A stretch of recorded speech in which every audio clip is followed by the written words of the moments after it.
Sounds great, Eric. Now on Bounce, after the Christmas holiday, we'll have our sights set on ringing in the new year. Many of you will be attending parties to celebrate at midnight. And before you go, there are just a few things we want you to keep in mind before you hit the electric atmosphere. Blanca Cobb is back to give us the do's and don'ts for New Year's Eve party. She's an internationally recognized body language expert. It's so great to see you again. One of our favorite guests here on Bounce. Tell us the do's and don'ts. Let's go. Let's pretend we're at a holiday party and you have a crush on me. Oh, not yet. Wait, okay. And so what happens a lot of times is that people will pretend. It's not far from the truth, Blanca. I'm just going to say it. I'm just, okay. So people pretend that you're going to spread the cheer amongst everyone. So they'll pretend to kiss.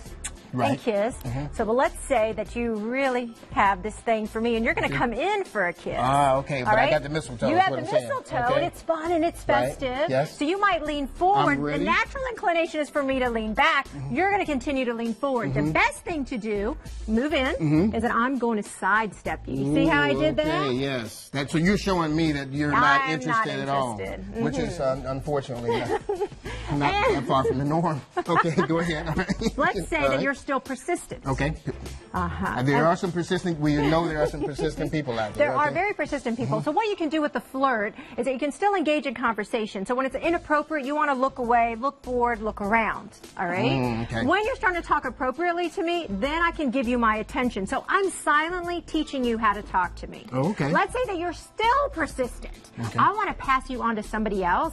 So I'm going to be diplomatic, and I'm going to look around the room, and oh, I see Jasmine. So what I'm going to say is, Delano, have you heard? I want to introduce you to Jasmine. She has the most fabulous story. So we're going to walk. You're throwing Jasmine under the bus. Jasmine. I'm going to create some space so we're going somewhere, but I'm going to hold my glass in between us. This is creating a physical barrier. Because if I don't, you can lean in as we walk. Here, you're not going to want to get your jacket all messy. I got you. Right? So we turn and so walk that way. So we're going to turn and walk, and then I'm going to say, I want you to meet Jasmine. She has the most fascinating story because this past summer, I don't know if you've heard, she caught a great white shark with her bare hands. She's amazing. She is amazing. Okay, so we have to walk we're going to walk off. Okay, all right. But keeping the wine glass in between us to create that physical barrier. Okay, I see. I see Ashley and Olympia D. They're watching this because, you know, I'm going to tell you, they're great-looking women, so they always have to fight that off. Now, Eric's another story. We'll get him over. Come on over, guys. What else you want to talk about, Blanca? Well, the other thing is, let's say that you don't know a lot of people at this party, and you're feeling a little,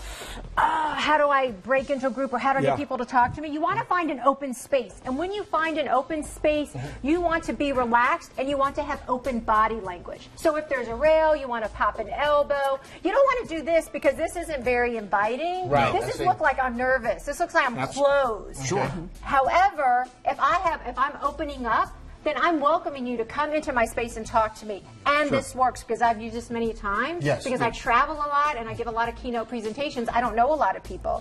So I use this and it works like a charm. Now, when I used to flirt, you know, at these parties. You just walked around with your bottle? Yeah, and I would offer them a drink.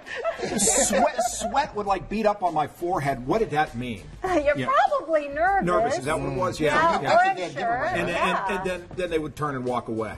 You know, so I just couldn't do it. You couldn't do it. It's that confidence. You have to fake that confidence until you really feel it and other people see it. Okay. Blanca, always a pleasure to have you here. You can go to WBTV.com for more information. We'll see you Monday.